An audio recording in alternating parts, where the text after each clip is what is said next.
আউযু বিল্লাহি মিনাশ শাইতানির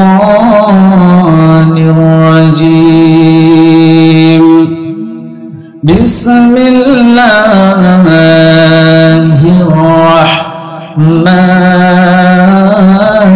রাহিম।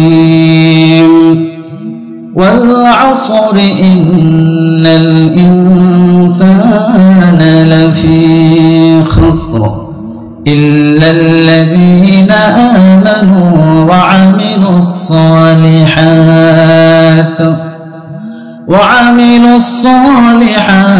وتواصوا بالحق وتواصوا بالصبر।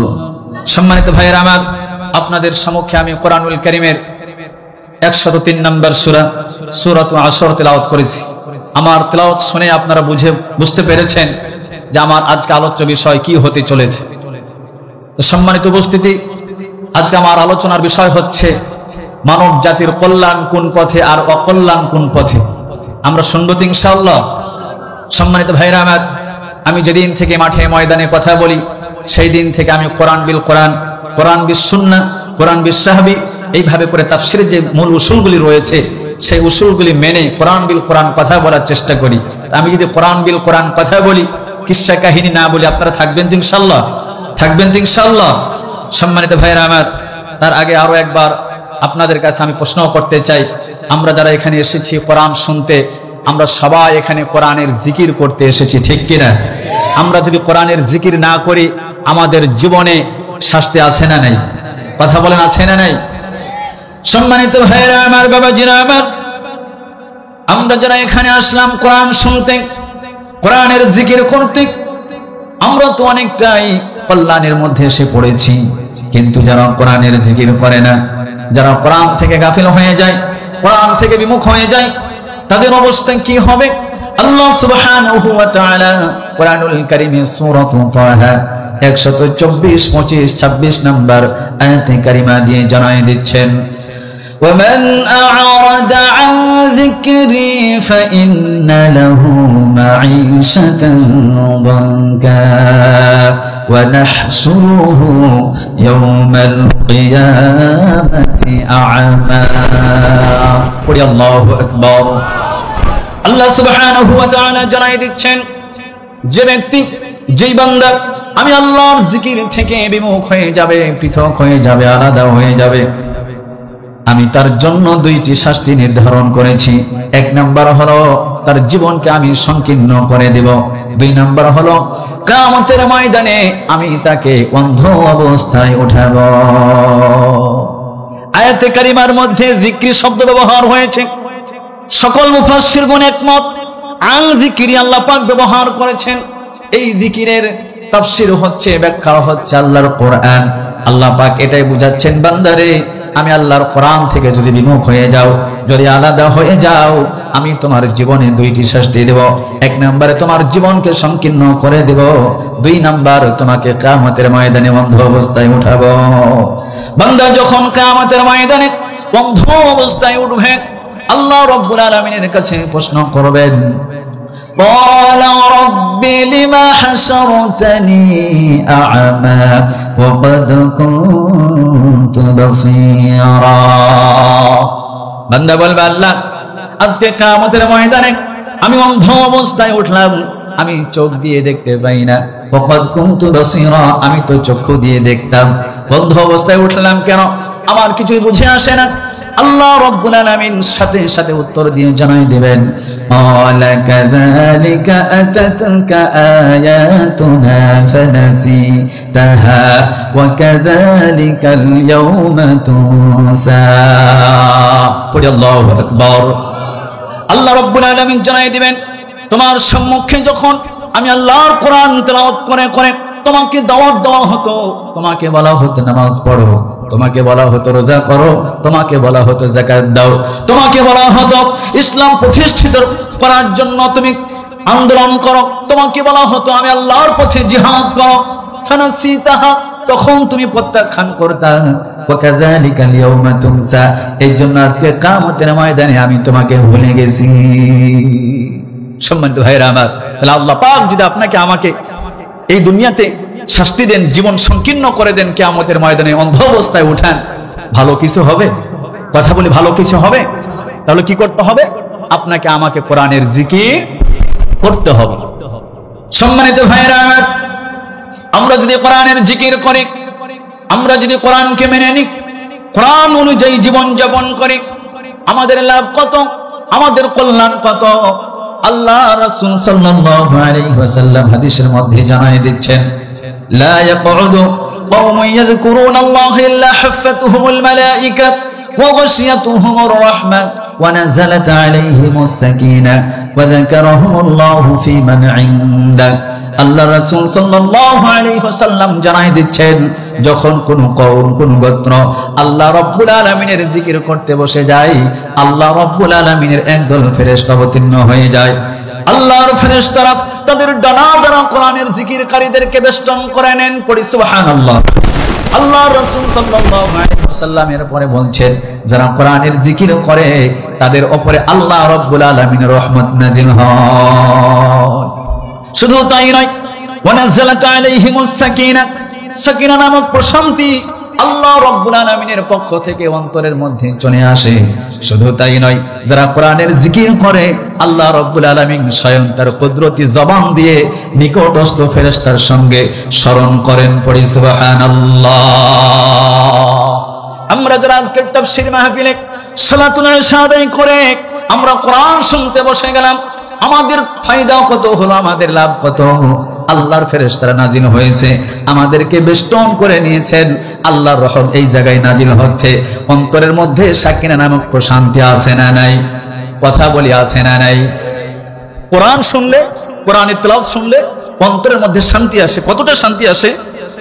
কাবা ঘরের প্রধান ইমাম আব্দুর রহমান আস-সুদাইস তিনি যখন কোরআন তেলাওয়াত করেন, মনে হয় এইমাত্র কোরআনুল কারীমের আয়াতগুলি নাজিল হচ্ছে। কথা বলি, ঠিক কিনা? তিনি তেলাওয়াত করেন, আমি শোনাবো, তিনি তেলাওয়াত করতে থাকেন। আলহামদুলিল্লাহি রাব্বিল আলামিন আর রাহমানির রহিম মালিকি ইয়াউমিদ্দিন ইয়্যাকা না'বুদু ওয়া ইয়্যাকা নাস্তাঈন اهدنا الصراط المستقيم صراط الذين أنعمت عليهم غير المغضوب عليهم ولا الضالين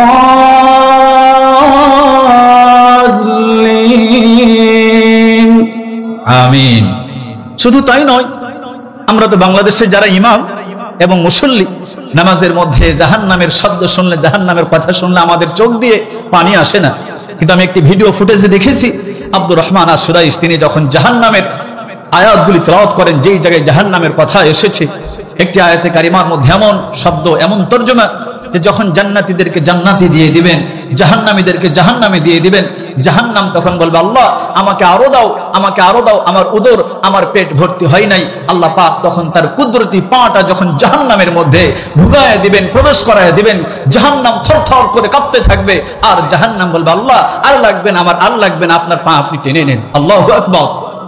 আব্দুর রহমান আস-সুদাইস এই আয়াতে কারিমা তেলাওয়াত করেন, আর ছোট বাচ্চার মতো নামাজের মধ্যে হাউমাউ করে কান্না করেন। তিনি তেলাওয়াত করতেছেন এভাবে, ইয়াউমা নাকুলু লিজাহান্নাম ইয়াউমা নাকুলু লিজাহান্নাম হাল ইমতালাআত ওয়া তাকুলু হাল মিন মাযীদ وأزلفت الجنة للمتقين غير بعيد هذا ما توعدون لكل أواب حفيظ من خشي الرحمن بالغيب وجاء بقلب منيب ادخلوها بسلام ذلك يوم الخلود আল্লাহু আকবার। এইভাবে করে কোরআন তেলাওয়াত করলে, শুনলে অন্তরের মধ্যে সাকিনা নামক প্রশান্তি আসে। আর একজন দেন, তিনি কে? জবান খুলে পড়ি তিনি কে? সম্মানিত ভাইয়েরা আমার, সাকিনা নামক প্রশান্তি অন্তরের মধ্যে চলে আসে। তার প্রাণ আল্লাহ রাব্বুল আলামিন কোরআনুল কারীমের সূরাতুর রা'দ 28 নম্বর আয়াতে কারিমা দিয়ে জানাই দিচ্ছেন, الذين آمنوا وتطمئن قلوبهم بذكر الله ألا بذكر الله تطمئن القلوب قل الله أكبر। আল্লাহ সুবহানাহু ওয়া তাআলা জানাই দিচ্ছেন, যারা ঈমানদার, যারা বিশ্বাসী, তারা আল্লাহ রাব্বুল আলামিনের জিকির করে, আল্লাহর জিকির করে, তারা অন্তরকে ঠান্ডা করে। তাই তো আল্লাহ পাক বলছেন, আলা তোমরা জেনে রাখো, বিযিকিরিল্লাহি তাতমাইন্নুল কুলুব, অন্তর ঠান্ডা করার বস্তু হচ্ছে, মাধ্যম হচ্ছে আল্লাহ রাব্বুল আলামিনের জিকির পড়ি সুবহানাল্লাহ। তাহলে কোরআনের জিকির করলে অন্তরের মধ্যে শান্তি আসে, আর এই শান্তি দেন তিনি কে? তাহলে আমরা কোরআনের জিকির করবো ইনশাআল্লাহ। এই কথা যখন মাহফিলে বললাম, একজন বলতেছে হুজুর ঠিক আছে কোরআনের জিকির করব। সকাল থেকে সন্ধ্যা পর্যন্ত শুধু বলা শুরু করেছে কোরআন কোরআন কোরআন কোরআন কোরআন কোরআন কোরআন। এটা কি কোরআনের জিকির? কথা বলি এটা কি কোরআনের জিকির? আবার জিকিরের কথা বললে তো একটা গ্রুপ একটা দলের দিকে চলে যায়, সুন্নি গ্রুপ, যারা নিজেদেরকে সুন্নি বলে দাবি করে। বর্তমান যুগে তাহিরির নাম করলে সবাই বুঝে ফেলে, ঠিক কিনা? ওরা ভালো কথা দিয়ে জিকির শুরু করে, আস্তে করে শয়তানের দিকে দৌড় দেয়। শোনাবো, ওরা জিকির করে, ইয়া রাসূলুল্লাহ ইয়া হাবিবাল্লাহ, আপনি আল্লাহর নূর নবী, আমার দেহ মন বলে নবী নবী, আমার দুই নয়নে ভাসে ছবি, আমার দেহ মন বলে নবী নবী। কথা সত্য, ঠিক কিনা? কেউ যদি সারাক্ষণ নবী নবী করে, নবীর আদর্শ মেনে নেয়, সেই বান্দা পথভ্রষ্ট হতে পারে। কথা বলি পথভ্রষ্ট হতে পারে। কিন্তু এই কথা বলার পর কিছুক্ষণ পরে আবার ওরা গানের মধ্যে টান দেয়, দয়াল তোর লাইগা রে আমার অঙ্গ জন জহর, মনে লয় উইরা যাইতাম ছাইড়া বাড়ি ঘর, দয়াল তোর লাইগা। ঠিক কিনা? আচ্ছা বলেন তো, এমন কি জিকির ইসলামে আছে, শরীয়তে আছে? নাই। আরেকটা গ্রুপ আবার জিকির করে, নতুন ঈদের চাঁদ উঠেছে 18 রঙাই, তোরা দেখবি কারণ ভাই বোনেরা আইরে ছোটে। ঠিক কিনা? কথা বলে ঠিক কিনা? সম্মানিত ভাইরা আমার, বাবাজিরা আমার, পরিষ্কার কথা, ইসলাম পড়ে ইসলামকে যতটুকু বুঝেছি, কোরআনের জিকির পেয়েছি। উত্তম জিকির হচ্ছে আল্লাহর কোরআন, উত্তম জিকির হচ্ছে লা ইলাহা ইল্লাল্লাহ, উত্তম জিকির হচ্ছে সুবহানাল্লাহ, আলহামদুলিল্লাহ, লা ইলাহা ইল্লাল্লাহ, আল্লাহু আকবার। এগুলো হচ্ছে ইসলামের জিকির। কথা বলে ঠিক কিনা? এগুলোর বাইরে বাবার নামে জিকির করে, খাজার নামে জিকির করে, বাবার গান গেয়ে, বাবার শান গেয়ে যদি বলে আমরা আল্লাহর জিকির করি, ওয়াল্লাহি আল্লাহর কসম ওটা আল্লাহর জিকির না, ওটা ভণ্ড বাবার জিকির, ওটা ভণ্ড বাবার জিকির, 100% ভণ্ডামি ছাড়া আর কিছুই না। ঠিক কিনা? ওটা কি জিকির?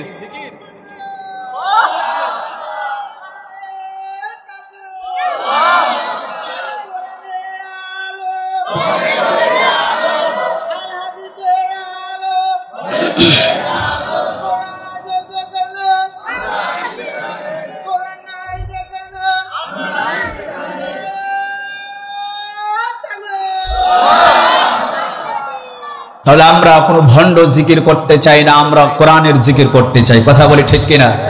কোরআনের জিকির যদি করি, একটু আগে বললাম, অন্তরের মধ্যে শান্তি আসবে, সমাজেও শান্তি আসবে। ঠিক কিনা?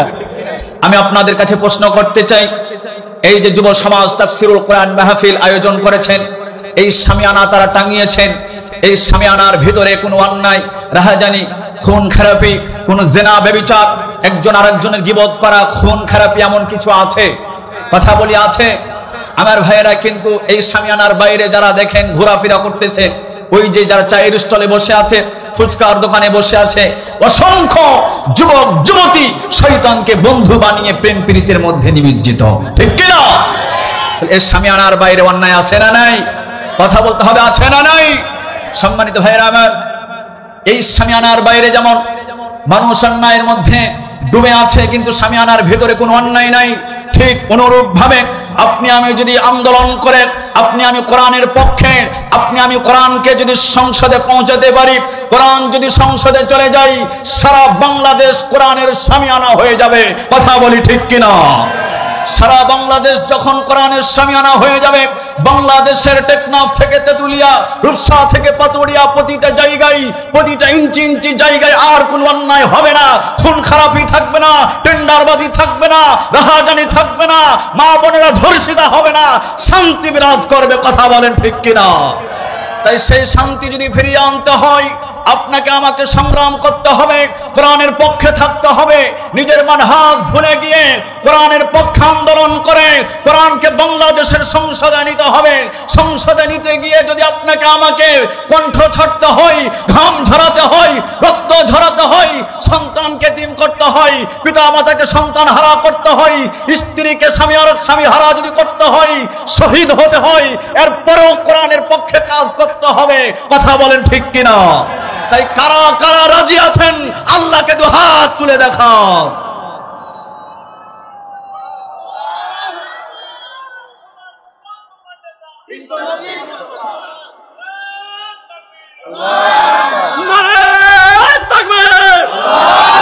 কোরআনের আলো সংসদে চালো, দাদাবাদের রাস্তা না, বাংলায় থাকবে না। সম্মানিত ভাইরা আমার, বাংলাদেশের পার্লামেন্টে কোরআন গেলে শুধু কি মুসলিমরা শান্তিতে থাকবে, না হিন্দু, বৌদ্ধ, খ্রিস্টান যত ধর্মের মানুষ আছে সবাই নিরাপদে, সবাই শান্তিতে বসবাস করবে? ঠিক কিনা? তাই আমরা কোরআনের পক্ষে থাকবো ইনশাআল্লাহ, কোরআনের পক্ষে আওয়াজ দিব ইনশাআল্লাহ। শুধুমাত্র কি শামিয়ানার নিচে না, শামিয়ানার বাইরেও? শামিয়ানার বাইরেও আমরা থাকবো। আমাদের মৃত্যু পর্যন্ত আমরা কোরআনের সাথে থাকবো। ঠিক কিনা? আমরা মৃত্যু পর্যন্ত কোরআনের সাথে থাকবো, এরপরে আস্তে করে কোরআন আমাদেরকে জান্নাত পর্যন্ত পৌঁছায় দিবে। পড়ি সুবহানাল্লাহ। সম্মানিত ভাইরা আমার, আমি আপনাদের সম্মুখে তেলাওয়াত করেছিলাম কোরআনুল কারীমের সূরা আসর। কোরআনুল কারীমের ধারাবাহিকতা বজায় রেখে এই সূরার সিরিয়াল হচ্ছে 103 নাম্বার। কত? 103। এই সূরাটি হচ্ছে মক্কি সূরা। এই সূরার আয়াত সংখ্যা হচ্ছে 3। এই সূরাটি রাসূলুল্লাহ সাল্লাল্লাহু আলাইহি ওয়াসাল্লামের উপর কেন নাজিল হলো, ঐতিহাসিক প্রেক্ষাপট, আরবিতে বলা হয় শানি নজুল, শোনার দরকার আছে না নাই? আমি আপনাদেরকে আলোচনাটি এইভাবে করে বোঝানোর চেষ্টা করব। কোরআনুল কারীমের এই সূরার শানি নজুল, সূরার গুরুত্ব, ফজিলত, এরপরে সূরার তাফসীর, সূরার শিক্ষা, এই কয়েকটি বিষয় আমরা বাসাবাড়িতে নিয়ে যাব ইনশাআল্লাহ। সম্মানিত ভাইরা আমার, সূরা আসর আল্লাহর রাসূল সাল্লাল্লাহু আলাইহি ওয়াসাল্লামের উপরে কেন নাজিল হলো? শানি নজুল পড়তে গিয়ে 3টি মত পেয়েছি। 1 নাম্বার, তাফসীর জগতের সম্রাট রুঈসুল মুফাসসিরিন ইবনে আব্বাস রাদিয়াল্লাহু তাআলা আনহু তিনি জানায় দিচ্ছেন, এই সূরাটি মুশরিকদের একটি দলের ব্যাপারে নাজিল হয়েছে। দলের মধ্যে অন্যতম হচ্ছে ওয়ালিদ ইবনে মুগীরা, আস ইবনে ওয়াইল, আসওয়াদ ইবনে আব্দুল মুতাল্লিব। তারা ক্ষতিগ্রস্ত ছিল, ইসলাম ধর্ম গ্রহণ না করার কারণে ক্ষতির মধ্যে পতিত হয়েছিল। তাদের ক্ষতির কথা উল্লেখ করেই আল্লাহ রাব্বুল আলামিন আলোচ্য সূরা নাজিল করেন। আর এক বর্ণনায় পেলাম, মুকাতিল রাহমাতুল্লাহ আলাইহি জানায় দিচ্ছেন, আলোচ্য সূরাটি আবু জাহাল, আর এক বর্ণনা মতে আবু লাহাব, তাদের ব্যাপারে নাজিল হয়েছে। তারা দুইজন একবার রাসূলুল্লাহ সাল্লাল্লাহু আলাইহি ওয়াসাল্লামের কাছে চলে আসলেন। আসার পরে বলতেছে, মুহাম্মদ, তুমি এবং তোমার অনুসারীরা ক্ষতির মধ্যে আছো। আসলে কারা ক্ষতির মধ্যে রয়েছে সেই কথা উল্লেখ করে আল্লাহ রাব্বুল আলামিন আলোচ্য সূরা নাজিল করেছেন। শুধু তাই নয়, আরেক বর্ণনা মতে ইবনে উসাইদ নামক এক ব্যক্তি হযরত আবু বকর সিদ্দিক রাদিয়াল্লাহু তাআলা আনহুর সাথে ব্যবসা বাণিজ্য করত জাহিলিয়াতের যুগে। হযরত আবু বকর সিদ্দিক রাদিয়াল্লাহু তাআলা আনহু তিনি ইসলাম ধর্ম গ্রহণ করলেন। ইসলাম ধর্ম গ্রহণ করার কারণে ইসলামের প্রতি তিনি মনোনিবেশ হলেন, ইসলামকে বোঝার চেষ্টা করতেছেন। এই জন্য তার ব্যবসা বাণিজ্যের মধ্যে ভাটা পড়ল। একদিন উসাইদ চলে আসলো, আসার পরে বলতেছে, আবু বকর, মক্কার মধ্যে সবচাইতে বড় ব্যবসায়িক হচ্ছে তুমি, তোমার চাইতে বড় ব্যবসায়িক আর কেউ নাই। কিন্তু ইসলাম ধর্ম গ্রহণ করার কারণে তোমার ব্যবসা বাণিজ্যের মধ্যে ভাটা পড়েছে। ইসলামের মধ্যে কি এমন পেলা যে তুমি ছাড়তে পারো না? তুমি তো ক্ষতির মধ্যে পড়ে গেছো। হযরত আবু বকর সিদ্দিক রাদিয়াল্লাহু তাআলা আনহু সাথে সাথে উত্তর দিয়ে বলতেছেন, বেকুফ কথাকার, ব্যবসার ক্ষতির মধ্যে, ব্যবসার লোকসানের মধ্যে আসল ক্ষতি নয়, আসল ক্ষতি তো হলো ঈমান না আনা, আমল না করার মধ্যে। হযরত আবু বকর সিদ্দিক রাদিয়াল্লাহু তাআলা আনহু তিনি যখন এই উত্তর দিয়েছেন, তার কথাকে সত্যায়ন করার জন্যই আল্লাহ সুবহানাহু ওয়া তাআলা সঙ্গে সঙ্গে রাসূলুল্লাহ সাল্লাল্লাহু আলাইহি ওয়াসাল্লামের কাছে সূরা আসর নাযিল করে শোনায় দিচ্ছেন, ওয়াল আসর ইন্নাল ইনসানা লাফি খুসর ইল্লাল্লাযীনা আমানু ওয়া আমিলুস সালিহাতি ওয়া তাওয়াসাউ বিল হক ওয়া তাওয়াসাউ বিস সাবর। আল্লাহু আকবার। আল্লাহ পাক বলছেন, ওয়াল আসর, সময়ের শপথ, ইন্নাল ইনসানা লাফি খুসর, নিশ্চয় অবশ্যই সমস্ত মানুষ ক্ষতির মধ্যে পতিত, ইল্লা তবে আল্লাযীনা আমানু, যারা ঈমান এনেছে, ওয়া আমিলুস সালিহাত, যারা নেক কাজ করে, ওয়া তাওয়াসাউ বিল হক, একে অপরকে সত্যের উপদেশ দেয়, ওয়া তাওয়াসাউ বিস সবর, একে অপরকে ধৈর্যের উপদেশ দেয়, এই চারটি গুণ যারা অর্জন করবে তারা ক্ষতির মধ্যে নয়। এটি হলো আলোচ্য সূরার তরজমা। সম্মানিত ভাইয়েরা আমার, এই সূরার গুরুত্ব কি? আব্দুল্লাহ বিন হাফস রাদিয়াল্লাহু তাআলা আনহু তিনি জানায় দিচ্ছেন, আল্লাহর রাসূল সাল্লাল্লাহু আলাইহি সাল্লামের দুইজন সাহাবী ছিল, তারা যখন একে অপরের সাথে সাক্ষাৎ হতো, দুইজন যখন সাক্ষাৎ করতেন ততক্ষণ পর্যন্ত পৃথক হতেন না, আলাদা হতেন না, যতক্ষণ পর্যন্ত সূরা আসর একে অপরকে না শোনাতেন। পড়ি সুবহানাল্লাহ। আমার ভাইরা, শুধু তাই নয়, ইমাম শাফি রাহমাতুল্লাহ আলাইহি তিনি জানায় দিচ্ছেন, লাউ তাদাব্বারান নাস হাযিহিস সূরা লাওয়াসিআতুহুম, কোন ব্যক্তি, কোন বান্দা যদি সূরা আসর নিয়ে চিন্তা করে, গবেষণা করে, তার হেদায়েতের জন্য এই ছোট্ট সূরাটি যথেষ্ট। পড়ি সুবহানাল্লাহ। সম্মানিত ভাইরা আমার, তাহলে এই সূরার প্রতি আমাদের মনোযোগ থাকবে ইনশাআল্লাহ, থাকবে ইনশাআল্লাহ। এইবার আসুন আমরা তাফসীরে প্রবেশ করি। আল্লাহ রাব্বুল আলামিন বলছেন, ওয়াল আসর, সময়ের শপথ, সময়ের কসম। আল্লাহ পাক কসম কেটেছেন। কুরআনুল কারীমের সূরা আসরের শুরুতে যে ওয়াও ব্যবহার হয়েছে, ওয়াও শব্দটা কুরআনুল কারীমের দুই জায়গায় দুই ভাবে ব্যবহার হয়। একটা হয় আতফের জন্য, মানে এবং অর্থ আসে, আর একটা কসমের জন্য, ওয়া তাসমিয়া। আল্লাহ রাব্বুল আলামিন অসংখ্য জায়গায় কসম কেটেছেন। আল্লাহ পাক বলছেন, ওয়াশ-শামসি ওয়া দুহাহা ওয়াল কমারি ইযা তালাহা ওয়ান নাহারি ইযা জাল্লাহা ওয়াল লাইলি ইযা ইয়াগশাহা ওয়াস সামাই ওয়া মা বানাহা। ওয়াও দ্বারা কসম কেটেছেন তিনি কে? আবার বলছেন, ওয়াল লাইলি ইযা ইয়াগশা ওয়ান নাহারি ইযা তাজাল্লা।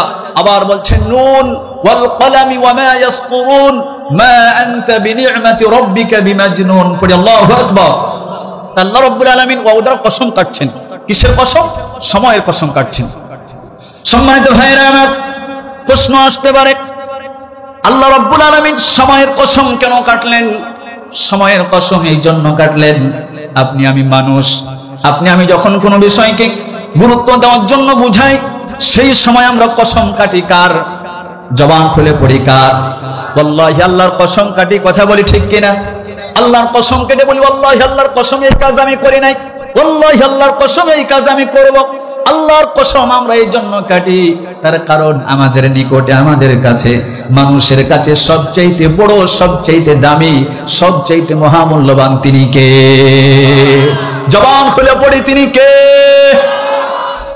কিন্তু আমাদের সমাজে তো একটা ভুল ধারণা আছে কসম কাটার ব্যাপারে।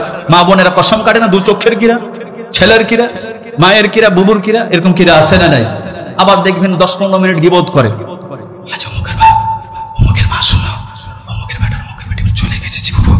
এ বাবু তুমি কোনটা শুনলে, যে এ বাবু তুমি জানো না, হায় হায় তোবা তোবা তোবা, কি করতে তোমাকে কোহেন যে বাবু কোহে যখন দিয়েছো তখন আঁকে কোহা বলেছে 10 মিনিট শেষ, তখন লাস্টের দিকে যাওয়ার সময় গেছে, আল্লাহর কিরা, তোমার কিরা, ছেলের কিরা, খবরদার কোহে না, যদি তুমি কহো মুখের বাপ হাঁকে ফাড়ে ফেলে দিবে। কথা বলি ঠিক কিনা? এমন কসম আছে না নাই?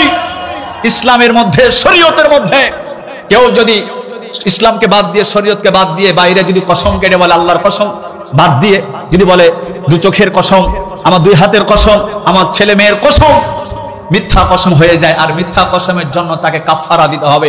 আর একটা মিথ্যা কসমের কাফারা হচ্ছে 10 জন মিসকিনকে তাকে খাদ্য দিতে হবে, ঠিক কি না?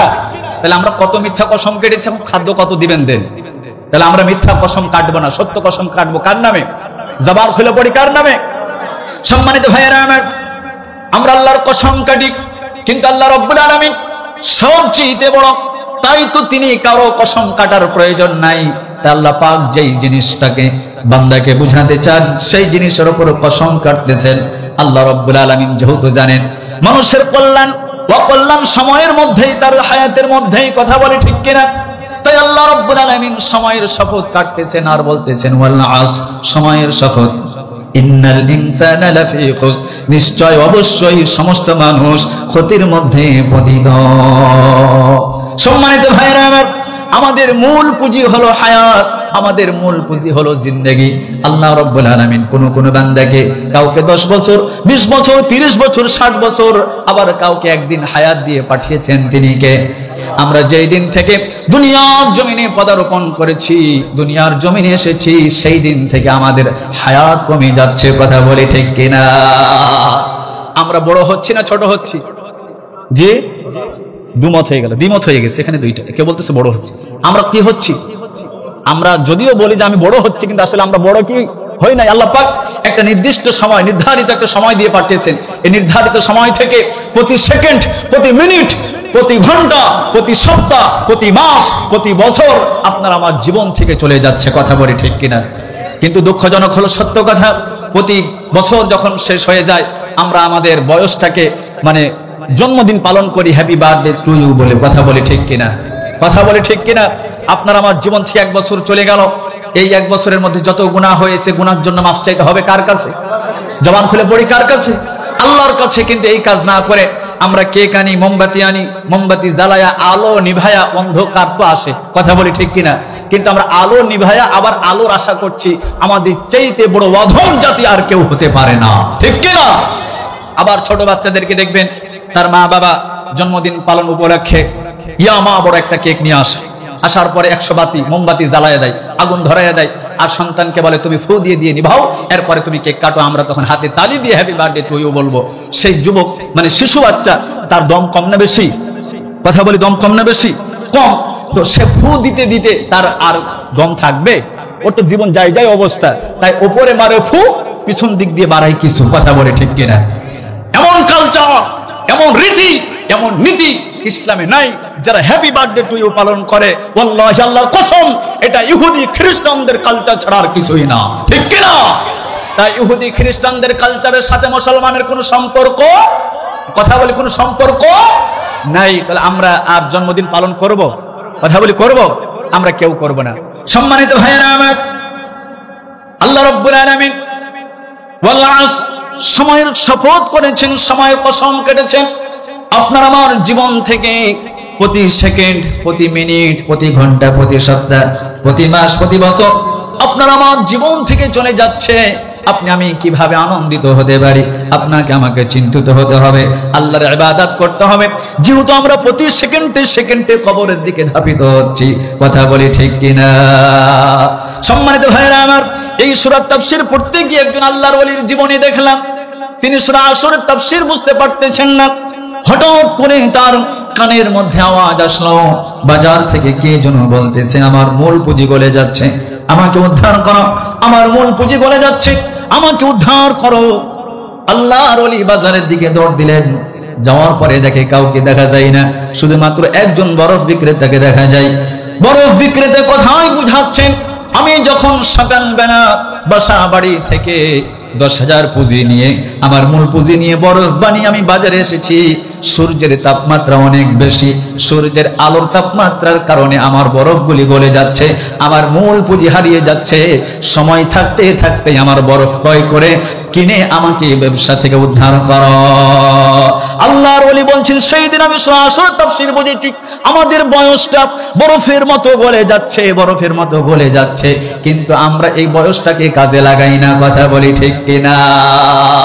এই জন্য আল্লাহ পাক বলছেন ওয়াল আসর, সময়ের শপথ, সময়ের কসম, ইন্নাল ইনসানা লাফি খুসর, নিশ্চয় সমস্ত মানুষ ক্ষতির মধ্যে পতিত হয়েছে। এই আয়াতে কারিমার মধ্যে ইন্না শব্দ এসেছে। ইন্না শব্দের অর্থ হলো নিশ্চয়। সম্মানিত ভাইরা আমার, আবার ইনসান শব্দ এসেছে। ইনসান শব্দটি কোরআনুল কারীমের যত জায়গায় ব্যবহার হয়েছে মুযাক্কার মুআন্নাস মানে নারী পুরুষের জন্য ব্যবহার হয়, তা আল্লাহ পাক ইনসান শব্দ ব্যবহার করে এটাই বুঝাচ্ছেন দুনিয়ার সমস্ত নারী পুরুষ ক্ষতির মধ্যে পতিত, ক্ষতির মধ্যে নিমজ্জিত। কথা বলি ঠিক কিনা? কথা বলি ঠিক কিনা? সম্মানিত ভাইরা আমার, কোরআনের দৃষ্টিতে ক্ষতিগ্রস্ত কারা? তাফসীর পড়তে গিয়ে আমি 5টি মত পেয়েছি। কয়টি মত? কথা বলি কয়টি? 5টি মত পেয়েছি। 1 নম্বর মত হলো যারা দ্বীন ইসলামকে যারা ধর্ম হিসাবে মানবে না, মনে প্রাণে গ্রহণ করবে না, তারা ক্ষতির মধ্যে পড়ে যাবে।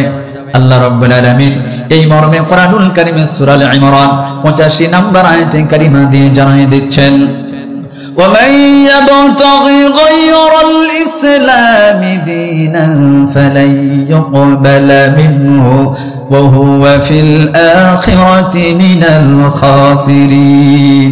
পড়ে আল্লাহু আকবার। আল্লাহ সুবহানাহু ওয়া তাআলা জানাই দিচ্ছেন, যে ব্যক্তি ইসলাম ধর্ম ছাড়া অন্য কোন ধর্মকে গ্রহণ করবে, অন্য কোন ধর্মকে কবুল করবে, ফালাই ইউকবালা মিনহু, কখনোই তার থেকে কবুল করা হবে না। উলামায়ে কেরাম মঞ্চে বসা লামে তাকিদ লা ইউকবালা মিনহু, কখনোই তার থেকে কবুল করা হবে না। ওয়া হুয়া ফিল আখিরাতি মিনাল খাসিরিন, আর সেই বান্দা কিয়ামতের ময়দানে পরকালে ক্ষতিগ্রস্তদের অন্তর্ভুক্ত হবে। আল্লাহ সুবহানাহু ওয়া তাআলা বান্দাকে জানাই দিলেন, বান্দারে ইসলাম ছাড়া আমি অন্য কোন ধর্ম গ্রহণ করব না। কারণ কি? আল্লাহ রাব্বুল আলামিনের নিকটে আল্লাহ তাআলার কাছে একমাত্র মনোনীত ধর্ম হচ্ছে ইসলাম। কথা বলি ঠিক কিনা? আল্লাহ সুবহানাহু ওয়া তাআলা এই মর্মে কোরআনুল কারীমের সূরা আল ইমরান 19 নম্বর আয়াতে কারিমার শুরুর অংশ দিয়ে জানাই দিচ্ছেন, ইন্নাদ-দীনা ইনদাল্লাহিল ইসলাম। পড়ে আল্লাহু আকবার। আল্লাহ সুবহানাহু ওয়া তাআলা জানাই দিচ্ছেন, আল্লাহ রাব্বুল আলামিনের কাছে আল্লাহ তাআলার নিকটে একমাত্র ধর্ম হচ্ছে, মনোনীত ধর্ম হচ্ছে, দ্বীন হচ্ছে ইসলাম। পড়ি সুবহানাল্লাহ। এখন ইসলাম কাকে বলে আমাদের শিক্ষার দরকার আছে না নাই? শিক্ষা অর্জন করার দরকার আছে না নাই? সম্মানিত ভাইরা আমার, ইসলাম সেই জিনিসকে বলা হয় আল্লাহ সুবহানাহু ওয়া তাআলা তার বান্দাদেরকে সঠিক পথে আনার জন্য আল্লাহ রাব্বুল আলামিন যুগে যুগে কানে কানে নবী রাসূল প্রেরণ করেছেন। আল্লাহ পাক নবীদের কাছে যে ওহী নাজিল করেছেন, নবীরা আল্লাহর নাজিলকৃত ওহীর মাধ্যম দিয়ে মানুষদেরকে দাওয়াত দিয়েছেন, মানুষদেরকে আল্লাহর পথে ডেকেছেন। আর যে মানুষগুলি নবীদের দাওয়াত পেয়ে নবীদের দাওয়াত মেনে নিয়েছেন, মনে প্রাণে বিশ্বাস করেছেন, নিজেকে আত্মসমর্পণ করে দিয়েছেন, তাকেই বলা হয় ইসলাম। সম্মানিত ভাইয়েরা আমার, যুগে যুগে কানে কানে আল্লাহ রাব্বুল আলামিন তার বান্দাদেরকে সঠিক পথে আনার জন্য কখনো কখনো একটা গ্রামকে সঠিক পথে আনার জন্য একটা গ্রামের জন্য নবী দিয়েছেন, একটা রাষ্ট্রের জন্য নবী দিয়েছেন। এই মর্মে রাসূলুল্লাহ সাল্লাল্লাহু আলাইহি ওয়াসাল্লাম হাদিসের মধ্যে জানাই দিচ্ছেন, ওয়াকানা নবিয়্যু সাল্লাল্লাহু আলাইহি ওয়াসাল্লাম ইবআসু ইলা কওমিহি খাসসা। রাসূল বলছেন, আগের যুগের নবীরা তার কওমের কাছে, নিজ কওমের কাছে প্রেরিত হতেন।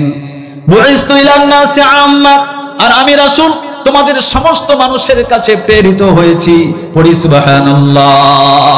সম্মানিত ভাইরা আমার, আগের যুগের নবীরা কখনো কখনো তাদের গোত্রের জন্য নবী, একটা রাষ্ট্রের জন্য নবী, কিন্তু আপনার আমার নবী, বিশ্ব নবী জনাব মুহাম্মদুর রাসূলুল্লাহ সাল্লাল্লাহু আলাইহি ওয়াসাল্লামকে একটা গোত্রের জন্য, একটা রাষ্ট্রের জন্য নবী বানান নাই।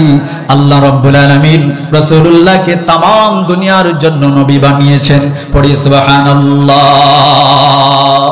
এই মর্মে আল্লাহ সুবহানাহু ওয়া তাআলা সূরা আরাফ 158 নম্বর আয়াতে কারিমার শুরুর অংশ দিয়ে জানাই দিচ্ছেন, কুল ইয়া আইয়ুহান নাসু ইন্নী রাসূলুল্লাহি ইলাইকুম জামিআ। পড়ি আল্লাহু আকবার। আল্লাহ পাক রাসূলুল্লাহকে বলছেন, কুল, হে নবী আপনি বলুন, ইয়া আইয়ুহান নাস ইন্নী রাসূলুল্লাহি ইলাইকুম জামিআ, হে মানুষ সকল, আমি তোমাদের সকলের জন্য আল্লাহর পক্ষ থেকে প্রেরিত রাসূল। পড়ি সুবহানাল্লাহ। এই আয়াতে কারিমা তাফসীরের মধ্যে তাফসীর ইবনে কাসিরের মধ্যে এসেছে। আল্লামা ইবনে কাসির রাহমাতুল্লাহ আলাইহি তিনি তাফসীর করে দিয়েছেন, আল্লাহ রাব্বুল আলামিন রাসূলুল্লাহকে কথায় বুঝাচ্ছেন, হে নবী আপনি দুনিয়ার মানুষকে বলুন, দুনিয়ার মানুষ তুমি সাদা হও আর কালো হও, তুমি আরবি হও অন আরবি হও, আমি তোমাদের সকলের জন্য রাসূল। সহিহ বুখারীর বর্ণনায় ইবনে আব্বাস রাদিয়াল্লাহু তাআলা আনহু থেকে বর্ণিত একটি হাদিস, আল্লাহ রাসূল বলেছেন আল্লাহ রাব্বুল আলামিন আমাকে 5টি বিশেষত্ব দান করেছেন, মর্যাদা দান করেছেন, যা অন্য কোন নবীকে আল্লাহ পাক দান করেন নাই। 1 নম্বর হলো तमाम দুনিয়ার জন্য আমাকে নবী করেছেন, तमाम দুনিয়ার মানুষের জন্য আমাকে নবী করেছেন। 2 নম্বর হলো আমি রাসূলের প্রভাব 1 মাসের দূরত্ব পড়বে। 3 নম্বর হলো গনিমতের মাল আল্লাহ পাক আমার জন্য জায়েজ করে দিয়েছেন। 4 নম্বর হলো দুনিয়ার জমিনকে পবিত্রকরণ এবং নামাজের মুসল্লা বানায় দিয়েছেন। পড়ি সুবহানাল্লাহ। 5 নম্বর হলো কিয়ামতের ময়দানে আমি রাসূলকে আল্লাহ রাব্বুল আলামিন শাফাআত করার অনুমতি দিয়েছেন। পড়ি সুবহানাল্লাহ। সম্মানিত ভাইরা আমার, আমি এই কথা আপনাদেরকে বুঝাতে চেষ্টা করতেছিলাম, রাসূলুল্লাহ সাল্লাল্লাহু আলাইহি ওয়াসাল্লাম যেই দিন, যেই আদর্শ, যেই পথ, যেই মত আল্লাহর পক্ষ থেকে আমাদের জন্য নিয়ে এসেছেন, সেটা অবশ্যই আপনাকে আমাকে মানতে হবে। সেটাই হচ্ছে ইসলাম। কথা বলি ঠিক কিনা? তাই তো রাসূলুল্লাহ সাল্লাল্লাহু আলাইহি ওয়াসাল্লাম হাদিসের মধ্যে বলছেন, এই উম্মতের ইহুদি হোক নাসারা হোক, আমার কথা যদি সেই শুনে, আমি যেই রিসালাত নিয়ে এসেছি সেই রিসালাতের কথা যদি শুনে আর তার প্রতি যদি ঈমান না আনে, সে মৃত্যুবরণ করবে বেঈমান হয়ে, আর সেই জাহান্নামের অধিবাসী হবে। সম্মানিত ভাইরা আমার, তাই রাসূলুল্লাহ সাল্লাল্লাহু আলাইহি ওয়াসাল্লাম আপনার আমার জন্য যেই পথ, যেই মত নিয়ে এসেছেন, আল্লাহ পাক রাসূলের কাছে আমাদের জন্য যা কিছু ওহী করেছেন, নাজিল করেছেন, তাকে মনে প্রাণে মেনে নেওয়া, তার সামনে আত্মসমর্পণ করার নামই হচ্ছে ইসলাম। ঠিক কিনা? কেউ যদি রাসূলের আদর্শ না মানে, কোরআন সুন্নাহ না মানে, সে দুনিয়াতে তো ক্ষতিগ্রস্ত হবে, পরকালও হবে, এবং পরকালে জাহান্নামের আহাল হবে। কথা বলি ঠিক কিনা? সম্মানিত ভাইরা আমার, এই জন্য আমরা ইসলাম বিশ্বাস করবো ইনশাআল্লাহ। তাহলে যারা মনে প্রাণে ইসলামকে মানে না, এটা হায়াতের মধ্যে না বাইরে? ভিতরে। হায়াতের মধ্যে না বাইরে? হায়াতের মধ্যেই, তার বয়সের মধ্যেই। কথা বলি ঠিক কিনা? এই জন্য আল্লাহ পাক বলছেন, যারা হায়াতের মধ্যে, তার বয়সের মধ্যে, সময়ের মধ্যে দ্বীন ইসলামকে মনে প্রাণে মানবে না, তারা ক্ষতিগ্রস্ত অন্তর্ভুক্ত। কথা বলে ঠিক কিনা? কিন্তু দুঃখজনক হলো সত্য কথা, আপনারা পত্র পত্রিকা, ইউটিউব, ফেসবুকে দেখেছেন, সে বলেছে যে আমরা কোরআন সুন্নাহয় বিশ্বাসী না, আমরা শরিয়া আইনে বিশ্বাসী না। ঠিক কিনা? বলেছে না বলে নাই? বলেছে। কেউ যদি বলে আমি শরিয়া আইনে বিশ্বাসী না, তার মানে আমি আল্লাহকে বিশ্বাস করি না, রাসূলকেও বিশ্বাস করি না। কেউ যদি বলে আমি কোরআন সুন্নাহয় বিশ্বাসী না, শরিয়া আইনে বিশ্বাসী না, নিঃসন্দেহে সে হচ্ছে মুরতাদ, মুরতাদ, মুরতাদ। কথা বলে ঠিক কিনা? আবার কেউ যদি দলবদ্ধভাবে বলে আমরা শরিয়া আইনে বিশ্বাসী না, সেই দলটাই মুরতাদ। ঠিক কিনা বলেন? সম্মানিত ভাইরা আমার, তাহলে আমরা কি করব? আমরা অবশ্যই মনে প্রাণে ইসলামকে ধারণ করব। কিন্তু আল্লাহ পাক বলছেন, যারা মনে প্রাণে ইসলামকে ধারণ করবে না, তারা ক্ষতিগ্রস্ত, তারা কিয়ামতের ময়দানে ক্ষতিগ্রস্তদের অন্তর্ভুক্ত হবে। 1 নম্বর চলে গেল। 2 নম্বর, যারা আল্লাহ তাআলার সাথে কৃত ওয়াদাকে ভঙ্গ করবে।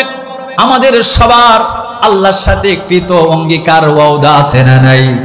কথা বলতে হবে, আছে না নাই?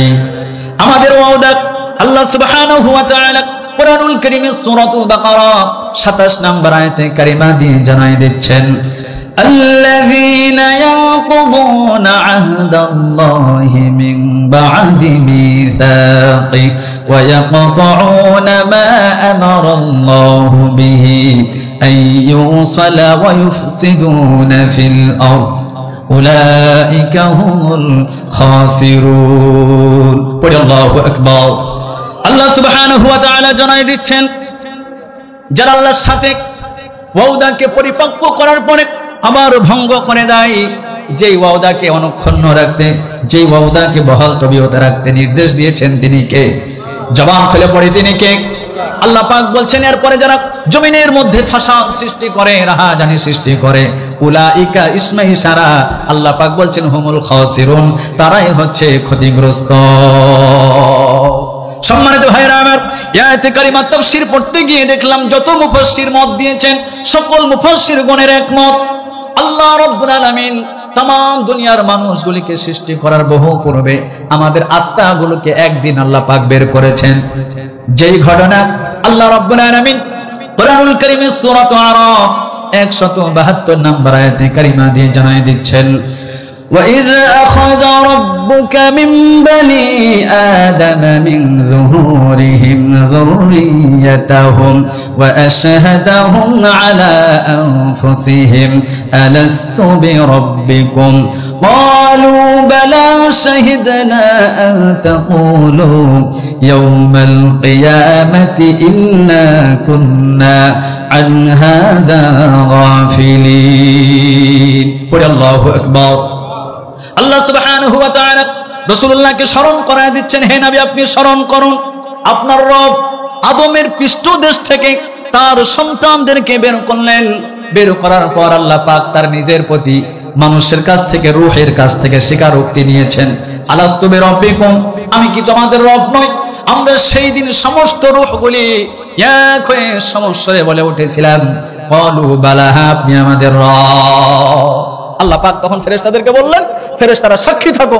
হাদিসে কুদসির মধ্যে এসেছে আল্লাহ রাসূল সাল্লাল্লাহু আলাইহি সাল্লাম জানাই দিচ্ছেন, সেই দিন আল্লাহ পাক আসমানকে বলেছেন আসমান সাক্ষী থাকো, জমিনকে বলেছেন জমিন সাক্ষী থাকো, আমার বান্দাগুলি আমাকে রব বলে স্বীকার করেছে, তারা আমাকে রব, আমাকে খালিক, আমাকে মালিক, আমাকে তারা রব বলে স্বীকার করেছে।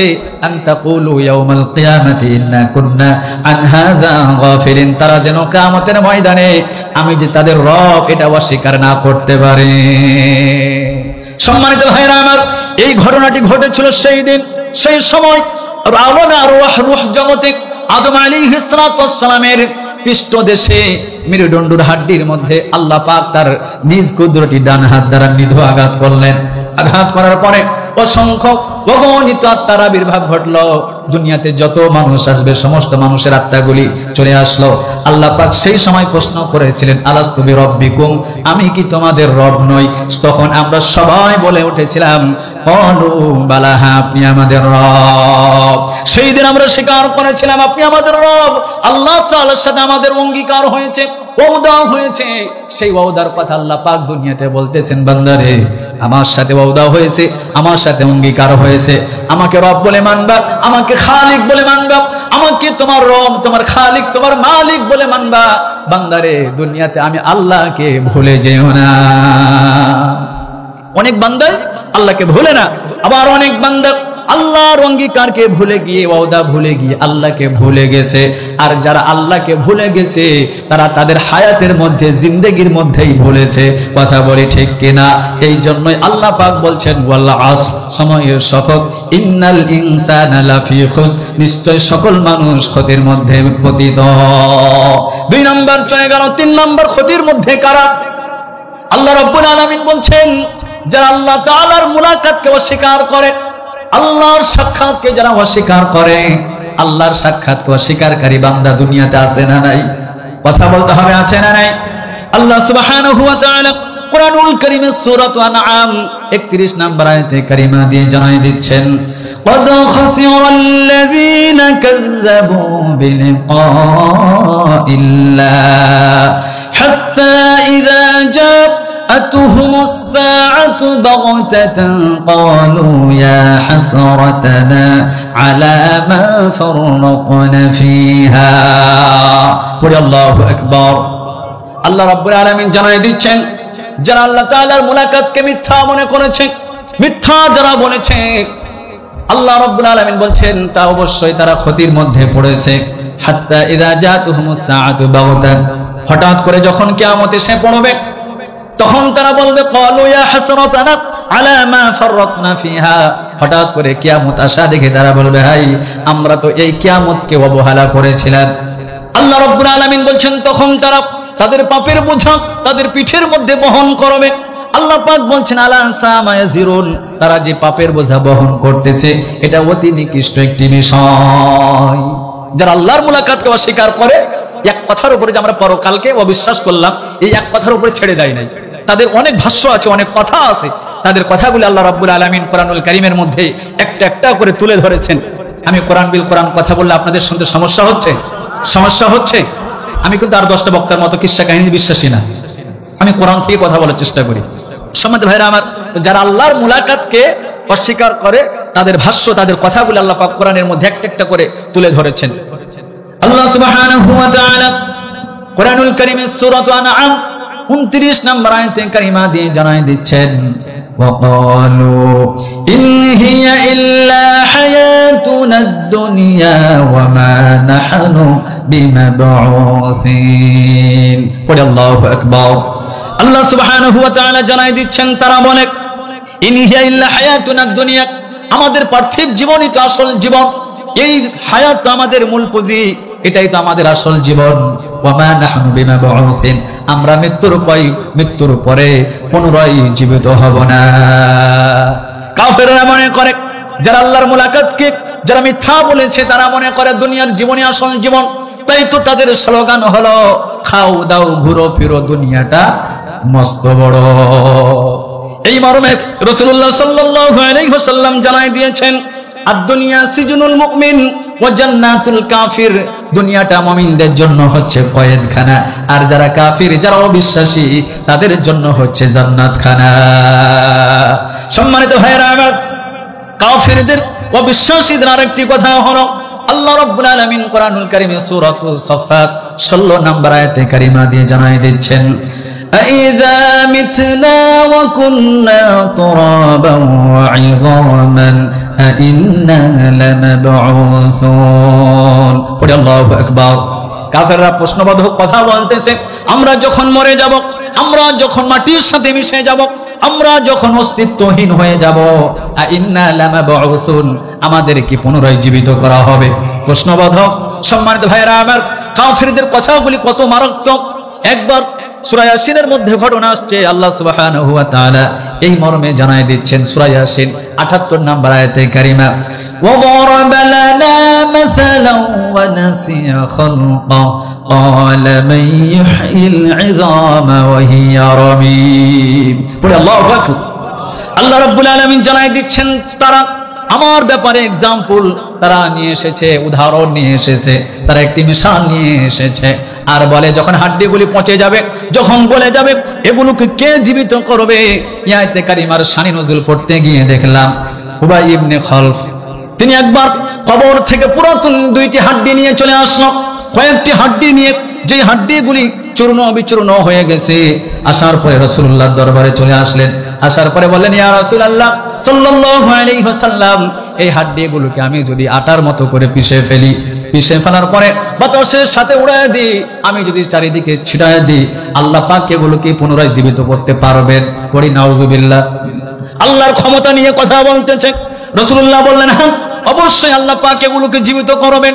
তুমিও যখন মৃত্যুবরণ করে অস্তিত্বহীন হয়ে যাবা, অস্তিত্বহীন থেকে আবার আল্লাহ পাক তোমাকে পুনরায় জীবিত করবে, জীবিত করার পরে তোমাকে জাহান্নামে দিবে। পরের আয়াতে আল্লাহ পাক উত্তর দিচ্ছেন, قُلْ يُحْيِيهَا الَّذِي أَنشَأَهَا أَوَّلَ مَرَّةٍ وَهُوَ بِكُلِّ خَلْقٍ عَلِيمٌ। রাসূলুল্লাহকে বলছেন, হে নবী আপনি তাকে বলুন, ইউহইহা আল্লাযী আনশাহা আউওয়ালা মাররা, এগুলোকে প্রথমবার যিনি সৃষ্টি করেছেন তিনি পুনরায় তাকে সৃষ্টি করবেন। ওয়া হুয়া বিকুল্লি খালকিন আলিম, আল্লাহ রাব্বুল আলামিন প্রত্যেকটা সৃষ্টি সম্পর্কে জানেন। সম্মানিত ভাইরা আমার, আমরা যখন অস্তিত্বহীন ছিলাম, আমাদের হাত ছিল না, পা ছিল না, চোখ ছিল না, অস্তিত্বহীন থেকে অস্তিত্বের মধ্যে এনেছেন তিনি কে? জবান খুলে পড়ি, তিনি কে? এই জবাবটা সূরা রুমের 27 নম্বর আয়াতে কারিমা দিয়ে আরো স্পষ্ট করে আল্লাহ পাক জানাই দিয়েছেন। সূরা রুম 27 নম্বর আয়াতে কারিমার শুরুর অংশ দিয়ে আল্লাহ পাক জানাই দিচ্ছেন, ওয়া হুয়াল্লাযী ইয়াবদাউল খালকা সুম্মা ইউঈদুহু ওয়া হুয়া আহওয়ানু আলাইহি। আল্লাহ পাক বলছেন, ওয়া হুয়া, তিনি আল্লাহ, হুয়া জমিরের মার্জা আল্লাহ, আল্লাহ পাক বলছেন তিনি আল্লাহ ইয়াবদাউল খালকা, যিনি এগুলোকে প্রথমবার সৃষ্টি করেছেন, দ্বিতীয়বার ইয়াবদাউল খালকা সুম্মা ইউঈদু, দ্বিতীয়বার তিনি সৃষ্টি করবেন, ওয়া হুয়া আহওয়ানু আলাই, আর এই কাজটি তার জন্য আরো সহজ করি। সুবহানাল্লাহ। ওই কাফেরদেরকে উত্তর দিচ্ছেন, কাফেররা শোনো, যখন তোমার হাত ছিল না, পা ছিল না, চোখ ছিল না, তোমার বডি ছিল না, তোমার অঙ্গ প্রত্যঙ্গ কিছুই ছিল না, অস্তিত্বহীন থেকে নাপাক পানির মাধ্যম দিয়ে আমি তোমাকে অস্তিত্বের মধ্যে এনেছি। আর এখন তো দুইটা হাড্ডি আছে, দুইটা নমুনা আছে, এই নমুনা থেকে সৃষ্টি করা আমি আল্লাহর জন্য আরো সহজ করি। সুবহানাল্লাহ। সম্মানিত ভাইরা আমার, তাই যারা আল্লাহর মুলাকাতকে অস্বীকার করে তারা হায়াতের মধ্যে, তাদের জিন্দেগির মধ্যে, তাদের বয়সের মধ্যেই করে। কথা বলি ঠিক কিনা? এই জন্য আল্লাহ পাক বলছেন ওয়াল আসর, সময়ের শপথ, ইন্নাল ইনসানা লাফি খুস, নিশ্চয়ই সমস্ত মানুষ ক্ষতির মধ্যে পতিত। তো কোরআনের দৃষ্টিতে ক্ষতিগ্রস্ত হলো 5 শ্রেণীর ব্যক্তি, 3টা হলো। কয়টা হলো? 3টা। আপনাদের মনোযোগ আছে? শেষ পর্যন্ত আলোচনা শুনবেন তো ইনশাআল্লাহ? কারা কারা শুনবেন একটু তাকবীর দেন। লিল্লাহি তাকবীর, লিল্লাহি তাকবীর। আল্লাহ পাক কবুল করুক, পড়ে আমিন। 4 নম্বর বিষয় হচ্ছে যারা আল্লাহ রাব্বুল আলামিনকে বন্ধু রূপে গ্রহণ করা বাদ দিয়ে শয়তানকে বন্ধু রূপে গ্রহণ করে তারা ক্ষতিগ্রস্ত।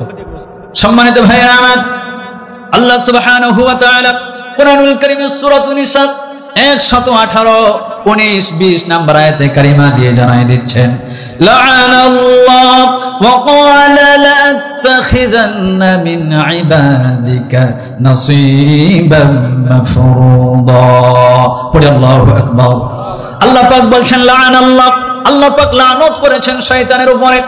শয়তান তখন বলতেছে ওয়া ক্বালা লা'আত্তাখিযান্না মিন ইবাদিকা নাসীবাম মাফরুদা, আমি অবশ্যই অবশ্যই আপনার বান্দাদের মধ্য থেকে এক শ্রেণীর বান্দাদেরকে আমি গ্রাস করব, তাদেরকে আমি ধরে ফেলব। আয়াতে কারিমার মধ্যে লা'আত্তাখিযান্না, লামে তাকিদ, নুনে তাকিদ, অবশ্যই অবশ্যই আপনার বান্দাদের মধ্য থেকে এক শ্রেণী। শয়তান এটা প্রকাশ করতে পারে না যে সবাইকেই, তার ক্ষমতা আছে সবাইকে করার ক্ষমতা নাই, এই জন্য বলেছে এক শ্রেণী মিন ইবাদিকা, আপনার বান্দাদের মধ্যে থেকে কিছু মানুষকে আমি গ্রাস করব। গ্রাস করার পরে তাদেরকে ধরার পরে ওয়ালা উযিল্লান্নাহুম ওয়ালা উমান্নিয়ান্নাহুম ওয়ালা আমুরান্নাহুম ফালা আমুরান্নাহুম গায়রাল্লাহ। শয়তান বলতেছে ওয়ালা উযিল্লান্নাহুম, অবশ্যই আমি তাদেরকে পথভ্রষ্ট করব, ওয়ালা উমান্নিয়ান্নাহুম, তাদের অন্তরের মধ্যে আমি মিথ্যা বাসনা সৃষ্টি করব, এরপর আমি তাদেরকে আদেশ দেব তারা যেন জীবজন্তুর কর্ণচ্ছেদ করে। সম্মানিত ভাইরা আমার, আমি বলতেছিলাম আল্লাহ রাব্বুল আলামিন বলছেন, শয়তান এ কথাই বলছে যে আমি তাদেরকে আদেশ করব, তারা আল্লাহ রাব্বুল আলামিনের সৃষ্টির বিকৃতি করবে। এখন বর্তমান সময়ে সৃষ্টির বিকৃতি আছে না নাই? কথা বলতে হবে, আছে না নাই? সম্মানিত ভাইরা আমার, আল্লাহ রাব্বুল আলামিন যেই মানুষকে যেইভাবে সৃষ্টি করেছেন, হাত দিয়েছেন, পা দিয়েছেন, যদিও আমার ঠোঁটটা একটু মোটা, যদিও আমার একটু চোখ ছোট, এরপরেও সুন্দর করে আমাকে বানিয়েছেন তিনি কে? আমি বলি নাই, রব্বুল আলামিন বলছেন ওয়াত্তিন ওয়াজ-যাইতুন ওয়া তুরি সিনিন ওয়া হাযাল বালাদিল আমিন।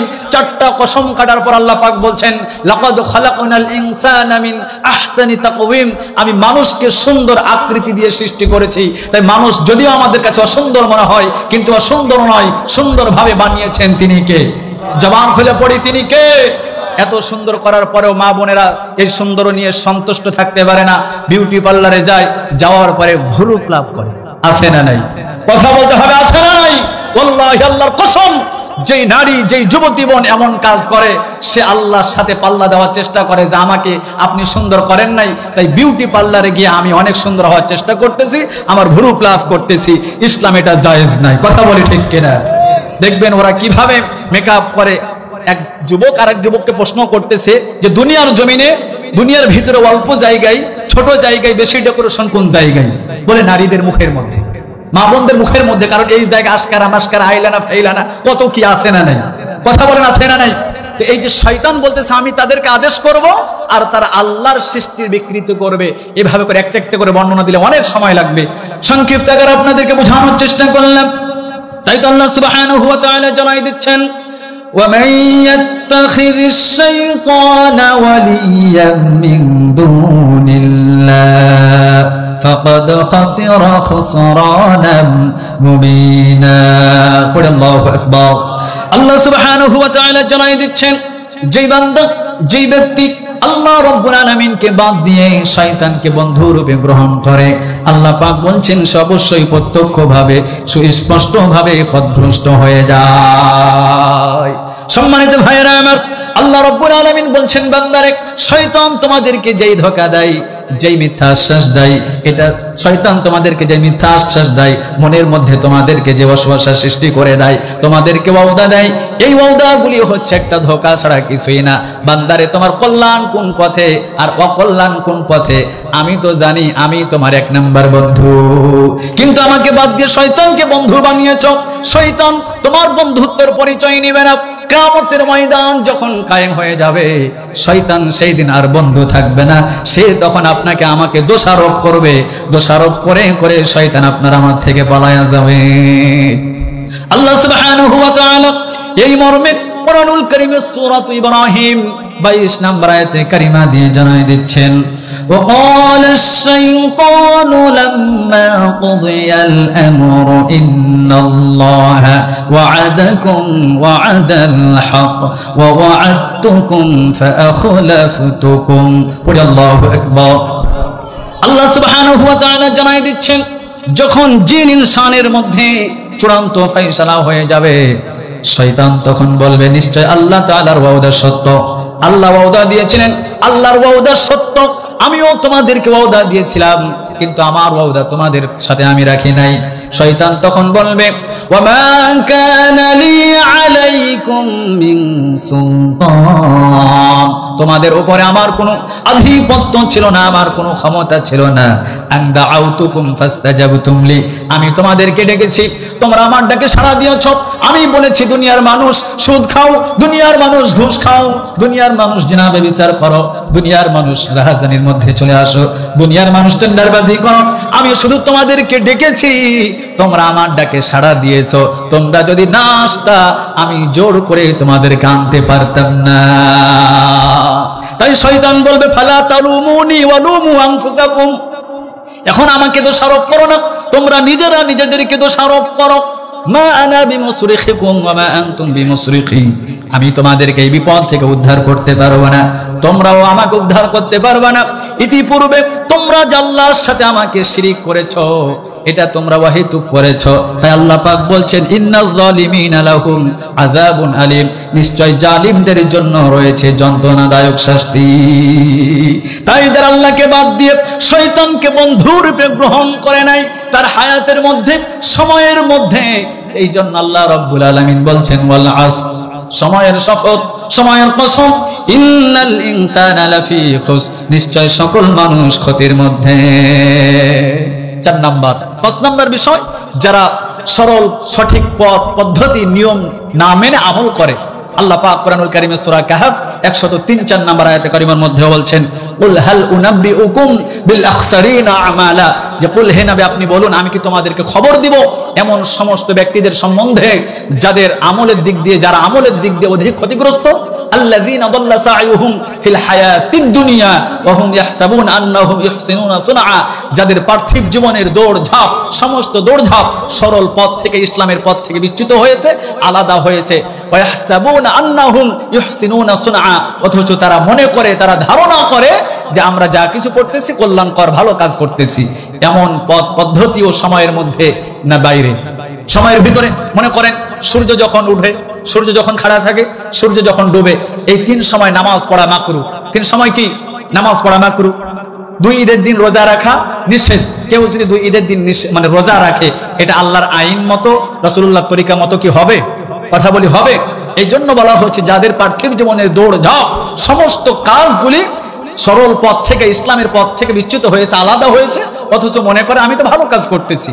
তো যারা এই কাজ করে তারা অবশ্যই তার হায়াতের মধ্যে, তার জিন্দেগির মধ্যেই করেন। এই জন্য আল্লাহ পাক বলছেন যে ওয়াল আসর, সময়ের শপথ, ইন্নাল ইনসানা লাফি খুস, নিশ্চয় সমস্ত মানুষ ক্ষতির মধ্যে পতিত। সম্মানিত ভাইরা আমার, তাহলে কোরআনের দৃষ্টিতে 5 শ্রেণীর ব্যক্তি হচ্ছে ক্ষতিগ্রস্ত। আর এদের আমল যখন কিয়ামতের ময়দানে মিজানের পাল্লায় দেওয়া হবে তাদের আমলটা হালকা হয়ে যাবে, নিজের ক্ষতি নিজেই করেছে। সূরা আরাফের মধ্যে ঘটনা এসেছে, সূরা মুমিনুনের মধ্যে ঘটনা এসেছে। সম্মানিত ভাইয়েরা আমার, আল্লাহ রাব্বুল আলামিন এতক্ষণ পর্যন্ত বলছেন ইন্নাল ইনসানা লাফি খুসর, নিশ্চয় সমস্ত মানুষ। আমি একটু আগেই বলেছিলাম যে আয়াতে কারিমার মধ্যে নাস শব্দ এসেছে, নাস শব্দের অর্থ হলো দুনিয়ার সমস্ত নারী পুরুষ। যেহেতু এই শব্দটি মুযাক্কার মুআন্নাসের জন্য ব্যবহার হয়, তাহলে দুনিয়ার সমস্ত নারী, দুনিয়ার সমস্ত পুরুষগুলি ক্ষতির মধ্যে। তবে আল্লাহ পাক এখন বের করে নিচ্ছেন, ইল্লা ইস্তেসনা করতেছেন। আল্লাহ পাক চারটি গুণের কথা বলছেন। এক নম্বরে হলো আল্লাযীনা আমানু ওয়া আমিলুস সালিহাত। আল্লাহ পাক বলছেন যারা ঈমান এনেছে, নেক কাজ করেছে, তারা ক্ষতির মধ্যে নয়, ক্ষতির বাইরে, তারা সফলতা অর্জন করবে। তাহলে ঈমান আনতে হবে কার উপরে? জবান খুলে পড়ি, কার উপরে? আমরা ঈমান শিখেছি কার থেকে? আমরা ঈমান শিখেছি নবীদের থেকে। কথা বলি ঠিক কিনা? যুগে যুগে কালে কালে যত নবী রাসূল পয়গম্বর দুনিয়াতে এসেছেন, প্রত্যেকটা নবীর একটাই দাওয়াতি মিশন ছিল, একটাই দাওয়াতি কাজ ছিল। সমস্ত নবীরা মানুষের দাঁড়ে দাঁড়ে ঘুরে ঘুরে দাওয়াত দিয়েছেন লা ইলাহা ইল্লাল্লাহ।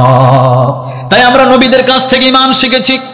আমাদের নবী, বিশ্ব নবী জনাব মুহাম্মদুর রাসূলুল্লাহ সাল্লাল্লাহু আলাইহি ওয়াসাল্লাম, উমর ইবনুল খাত্তাব রাদিয়াল্লাহু তাআলা আনহু তিনি জানাই দিচ্ছেন, একজন আগন্তুক ব্যক্তি সাদা ধবধবে কাপড় পরে, মাথার চুলগুলো কালো কুচকুচে, সফর করে এসেছে, এমন চিহ্ন তার মধ্যে পাওয়া যায় নাই। হাত্তা জালাসা ইলান নবী সাল্লাল্লাহু আলাইহি ওয়াসাল্লাম, রাসূলুল্লাহর নিকটবর্তী হলেন, এতটাই নিকটবর্তী হলেন, ফাসনাতা রুকবাতাইহি ইলা রুকবাতাইহি ওয়া ওয়াদিআ কাফাইহি আলা ফাখিদাইহি ক্বালা ইয়া মুহাম্মদ আখবিরনি আনিল ইসলাম। রাসূলুল্লাহ সাল্লাল্লাহু আলাইহি ওয়াসাল্লামের কাছে সেই সফরকারী ব্যক্তি জানতে চেয়েছেন, ইয়া মুহাম্মদ আখবিরনি আনিল ইসলাম, ইসলাম কি জিনিস, ইসলাম কাকে বলে, আপনি আমাকে শেখায় দিন। রাসূলুল্লাহ শেখায় দিলেন। এরপর আবার বললেন, ক্বালা আখবিরনি আনিল ঈমান, ঈমান কি জিনিস, আপনি আমাকে শেখায় দিন।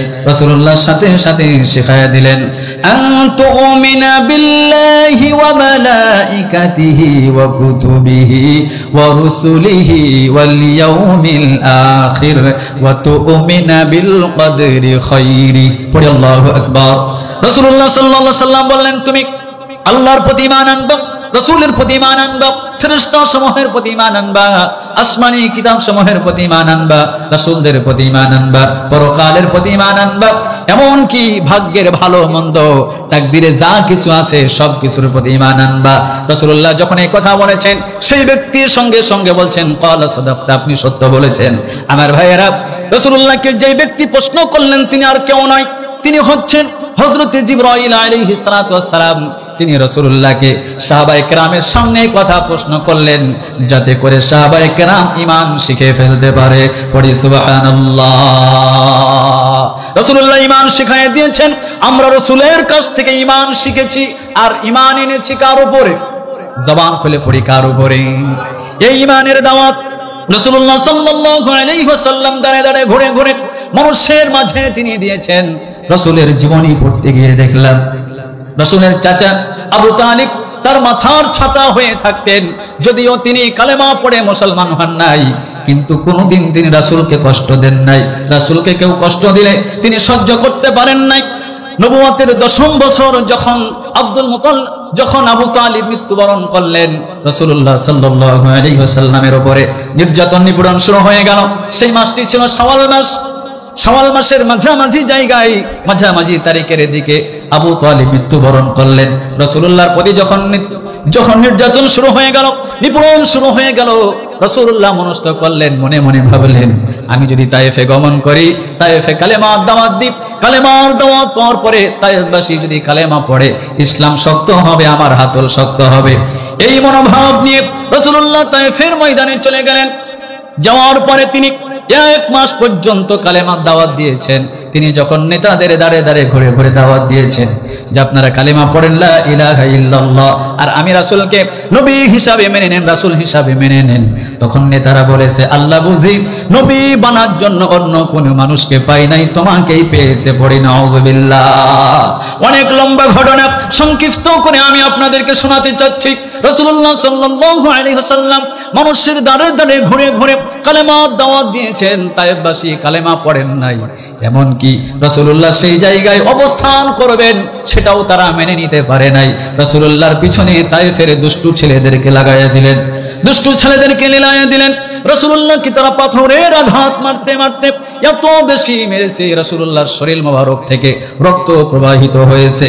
তাফসীরের কিতাবের মধ্যে দেখলাম, আমার ভাইয়েরা নবীর জীবনী পড়তে দেখলাম, রাসূলুল্লাহ যখন তায়েফের ময়দানে যান সফর সঙ্গী হিসাবে যায়েদ বিন হারেসাকে সাথে নিয়েছেন।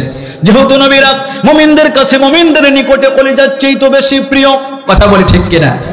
সূরা আহজাব 6 নম্বর আয়াতে কারিমার শুরুর অংশে আল্লাহ পাক বলছেন আন-নাবিয়্যু আওলা বিল মুমিনিনা মিন আনফুসিহিম ওয়া আজওয়াজুহু উম্মাহাতুহুম। নবীরা মুমিনদের কাছে, রাসূলুল্লাহ সাল্লাল্লাহু আলাইহি ওয়াসাল্লাম মুমিনদের কাছে, মুমিনদের নিকটে নিজের জীবনের চাইতে বেশি প্রিয়। পড়ি সুবহানাল্লাহ, পড়ি সুবহানাল্লাহ।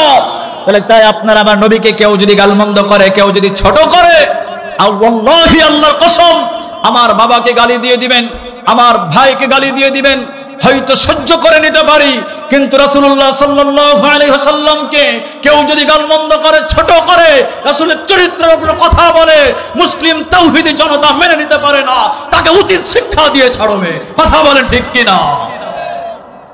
সম্মানিত ভাইরা আমার, যায়েদ বিন হারেসা সহ্য করতে পারে না যে রাসূলুল্লাহ সাল্লাল্লাহু আলাইহি ওয়াসাল্লামকে পাথর মারতেছে। যায়েদ বিন হারেসা একবার ডান দিকে যায়, আমার বাম দিকে যায়, একবার সামনে যায়, একবার পিছনে যায়, কিন্তু পাথরগুলি আড়াল তিনি করতে পারেন না।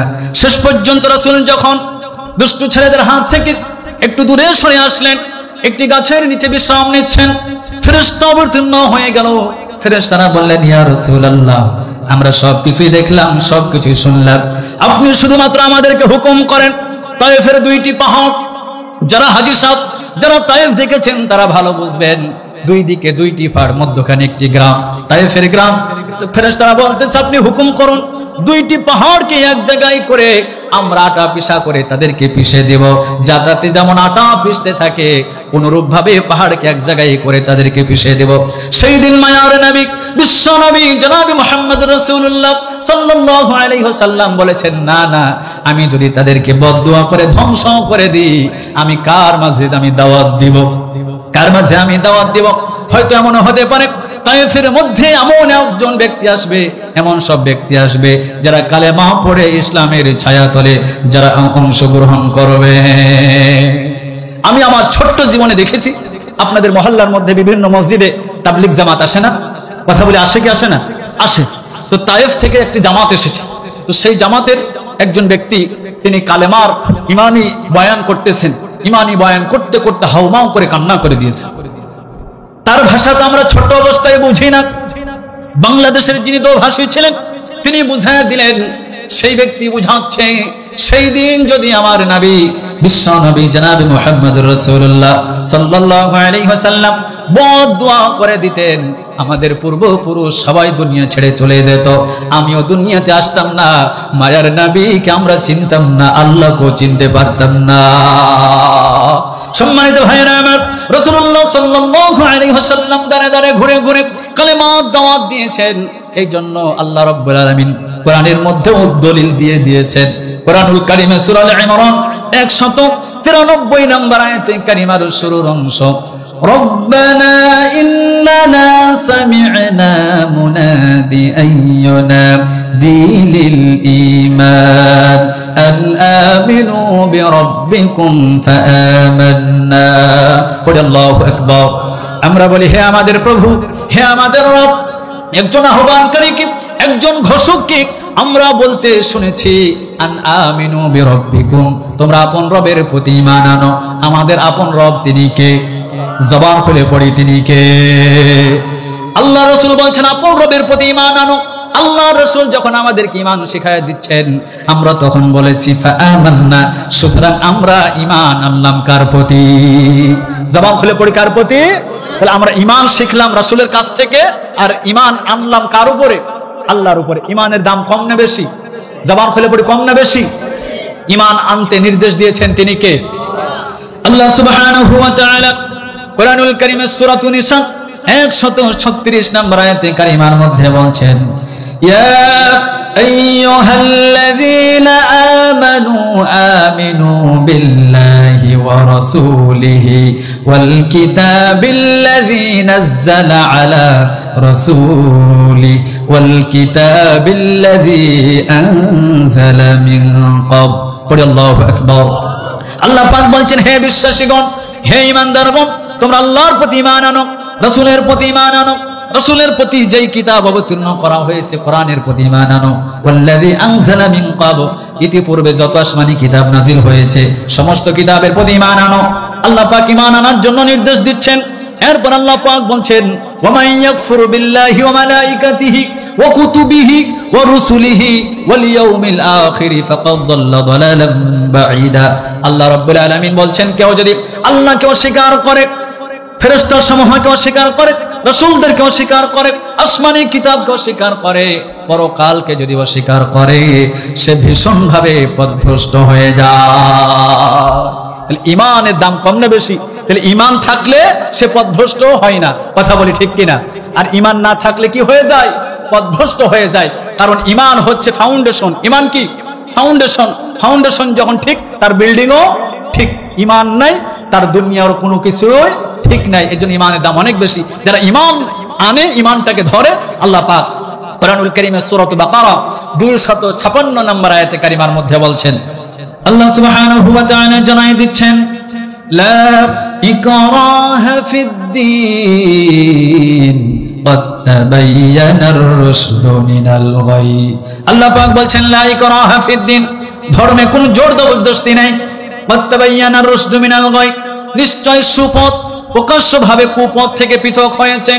ফামান ইয়াকফুরু বিত-তাগুত ওয়া ইউমিন বিল্লাহ, তাই যেই বান্দা তাগুতকে অস্বীকার করবে, শয়তানি মতদর্শকে অস্বীকার করবে, অস্বীকার করার পরে আল্লাহর প্রতি ঈমান আনবে, ফাকাদ ইসতামসাকা বিল উরওয়াতিল ওয়াসকা, সে বান্দা এমন এক হাতল ধরল, এমন এক রশি ধরল, লা ইনফিসাম লাহা, যেই হাতল যেই রশি ছিড়বার নয়। পড়ি সুবহানাল্লাহ।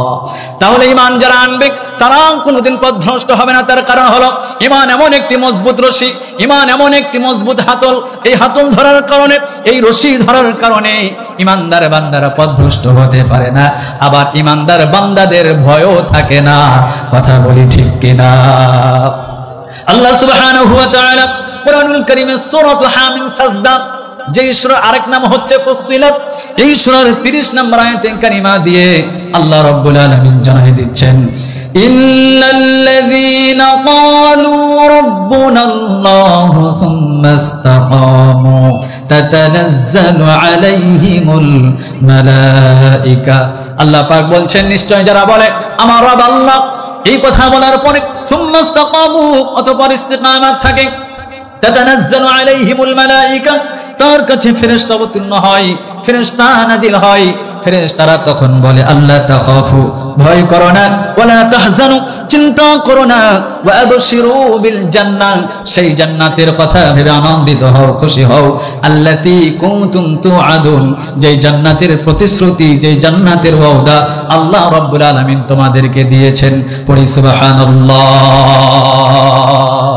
তাই ঈমানের উপরে অটুট থাকতে হবে, মজবুত থাকতে হবে। আমরা থাকতে রাজি তো ইনশাআল্লাহ।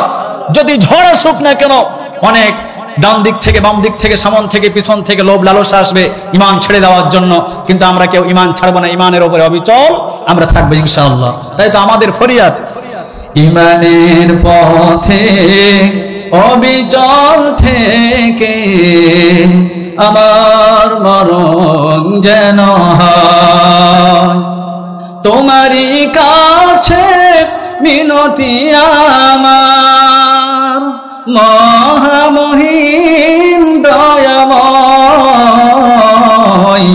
ইমানের পথে অবিচল থেকে আমার মরণ যেন হয়।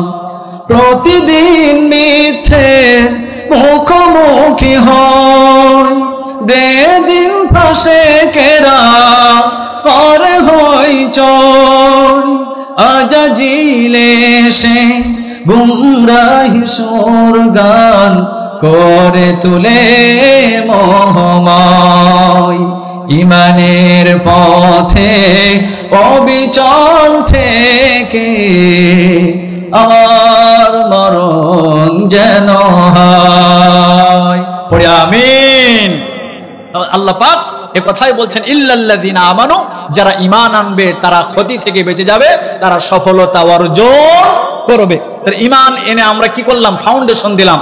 এটা হচ্ছে আপনার বীজ লাগালাম, এখন গাছ হবে, ফল হবে। সেই ফলটি কি? সেটা হচ্ছে আমল, নেক আমল। তাই তো আল্লাহ পাক দ্বিতীয় সফলতার তিনি আমাদেরকে শব্দ শোনাচ্ছেন, দ্বিতীয় সফলতার কথা বলছেন, ওয়া আমিলুস সলিহাত, যারা নেক কাজ করবে। এখন নেক কাজ কাকে বলে?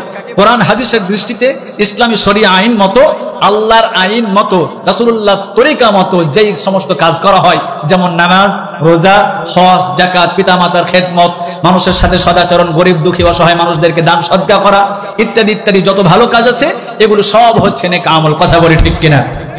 আল্লাহ সুবহানাহু ওয়া তাআলা কুরআনুল কারীমের সূরা নাহল 97 নম্বর আয়াতে কারিমা দিয়ে জানাই দিচ্ছেন, মান আমিলা সালিহাম মিন যাকারিন আও উনসা ওয়া হুয়া মুমিন ফালানুহইয়ান্নাহু হায়াতান তাইয়্যিবা। পড়ি আল্লাহু আকবার। আল্লাহ রাব্বুল আলামিন জানাই দিচ্ছেন, যে ব্যক্তি নেক কাজ করবে, ভালো কাজ করবে, এখন পুরুষের মধ্য থেকে হোক, নারীর মধ্য থেকে হোক, সে মুমিন হবে। এরপরে আমি তাকে সুন্দর জীবন দান করব, আনন্দময় জীবন দান করব, পবিত্র জীবন দান করব। পড়ি সুবহানাল্লাহ। তার কৃতকর্মের বিনিময়ে উত্তম জাযা দান করব, উত্তম প্রতিদান দান করব। সম্মানিত ভাইয়েরা আমার, আমরা যদি নেক কাজ করি, নেক কাজের ফলাফল অবশ্যই তা আমরা পরকালে পাবো। দুনিয়ার মধ্যেও নেক কাজের ফল আছে না নাই? কথা বলতে হবে, আছে না নাই? আপনাদেরকে হাদিস থেকে একটি ঘটনা শোনাবো, অবশ্যই আপনাদের মনোযোগ দিতে হবে। হাদিসটি মুসলিমের মধ্যে এসেছে, হাদিসটি বুখারীর মধ্যে এসেছে, হাদিসটি আবু দাউদের মধ্যে এসেছে, মুসনাদ আহমদের মধ্যে এসেছে। ওমর ইবনুল খাত্তাব রাদিয়াল্লাহু তাআলা আনহু তিনি বর্ণনা করছেন, রাসূলুল্লাহ জানায় দিচ্ছেন, তিনজন ব্যক্তি রাস্তা দিয়ে পথ চলতেছেন, হঠাৎ করে বৃষ্টি চলে আসলো। বৃষ্টি থেকে বাঁচার জন্য তিন ব্যক্তি একটি পাহাড়ের গুহার মধ্যে, গর্তের মধ্যে আশ্রয় নিলেন। হঠাৎ করে পাহাড় থেকে এক খণ্ড পাথর পড়ে সেই গুহার মুখ বন্ধ হয়ে গেল, সেই গর্তের মুখ বন্ধ হয়ে গেল। তিনজন ব্যক্তি সেই জায়গার মধ্যে বিপদে পড়ে গেলেন। তিনজন মিলে পরামর্শ করলেন, আমাদের জীবনের কার কত নেক আমল আছে, ভালো কাজ আছে, যেই নেক কাজটা আল্লাহর জন্যই করেছি, সেই নেক কাজের ওসিলা দিয়ে আল্লাহর কাছে আমরা দোয়া করি। প্রথমে এক নম্বর ব্যক্তি বললেন, আল্লাহ, আমার বৃদ্ধ বাবা মা ছিল, আমার সন্তান সন্ততি ছিল, আমি রাখাল ছিলাম। সারাদিন মেষপাল চড়ার পরে বাসা বাড়িতে আসার পর আমি দুধ দহন করতাম। সর্বপ্রথম আমার বাবা মাকে আমি আগে পান করাতাম। একদিন বাসা বাড়িতে আমার ফিরতে দেরি হয়ে গেল, সন্ধ্যা হয়ে গেল, বাসা বাড়ি ফিরতে পারি নাই। সন্ধ্যার পরে আসার পরে অন্য দিনের মতো আমি দুধ দহন করলাম। দুধের পেয়ালা নিয়ে আমি আমার মা বাবার শিওরের মধ্যে দাঁড়িয়ে থাকলাম। তারা ঘুমিয়ে পড়েছে, তাদেরকে জাগানো আমি অসঙ্গত মনে করলাম। এইদিকে আমার ছোট্ট ছোট্ট বাচ্চাগুলি ক্ষুধার কারণে বারবার বলতেছে, আব্বা আমাকে খাবার দাও, আব্বা আমাকে খাবার দাও, কিন্তু আমি আমার সন্তানদেরকে খাবার দেই নাই। এইভাবে করতে করতে সকাল হয়ে গেছে। আল্লাহ, আপনি তো জানেন, আমি যদি পিতামাতার খেদমত আপনাকে সন্তুষ্টি করার জন্য যদি করে থাকি, আপনি তো সব কিছুই জানেন। এই নেক আমলের বিনিময়ে একটু পাথরটাকে সরায় দেন, আমরা যাতে একটু আসমানটা দেখতে পাই। সঙ্গে সঙ্গে আল্লাহ পাক পাথরকে একটু সরায় দিলেন। দ্বিতীয় ব্যক্তি আল্লাহর কাছে দোয়া করে বলতেছেন, আল্লাহ, দুনিয়ার মানুষ যেমন নারীদেরকে মহব্বত করে, নারীদেরকে ভালোবাসে, নারীদের প্রেমে পড়ে, আমিও আমার চাচাতো বোনকে ভালোবাসতাম। আমার চাচাতো বোন ছিল, আমার চাচাতো বোনকে আমি ভালোবাসতাম। একদিন আমার মনের আশা বাসনা পূরণ করার জন্য তার কাছে আমি প্রস্তাব করি, সে রাজি হয় নাই ততক্ষণ পর্যন্ত যতক্ষণ পর্যন্ত আমি তার জন্য 100 দিনার না নিয়ে আসি। অনেক কষ্টে আমি 100 দিনার নিয়ে আসলাম। নিয়ে আসার পরে আমি যখন আমার মনের বাসনা পূরণ করব, আমার চাচাতো বোন সেই কুকর্মের জায়গা থেকে বলে উঠলেন, আল্লাহর বান্দা, আল্লাহকে ভয় করো আর অন্যায় ভাবে আমার পর্দা ছেড়ে দিও না, আমার কুমারিত্ব নষ্ট করো না। যুবক বলতেছে, আল্লাহ সেই দিন আমি আল্লাহু আকবার বলে অন্যায়ের সেই জায়গা থেকে উঠে এসেছি। এই কাজ যদি আপনার জন্য করে থাকি, আপনার ভয়ে যদি অন্যায় থেকে বিরত হতে পারি, আল্লাহ এই নেক কাজের বিনিময়ে, নেক আমলের বিনিময়ে আপনি পাথরকে একটু সরায় দিন। সঙ্গে সঙ্গে আল্লাহ পাক পাথরটাকে সরায় দিয়েছেন। আল্লাহু আকবার। 3 নাম্বার ব্যক্তি বলতেছে, আল্লাহ আমি এক ফারাক চাউলের বিনিময়ে একজন শ্রমিক নিযুক্ত করেছিলাম। আমরা আঞ্চলিক ভাষায় বলি পাইট, আঞ্চলিক ভাষায় কি বলি? পাইট। সেই বান্দা বলতেছে, আমি শ্রমিক নিযুক্ত করেছিলাম। শ্রমিক যখন তার কাজ শেষ করলো, আমাকে বলতেছে, আমার শ্রমের টাকা দিয়ে দাও, আমার পাওনা দিয়ে দাও। আমি তাকে পাওনা দিতে গেলাম, পাওনা না নেওয়ার আগে বাসা বাড়িতে চলে গেল।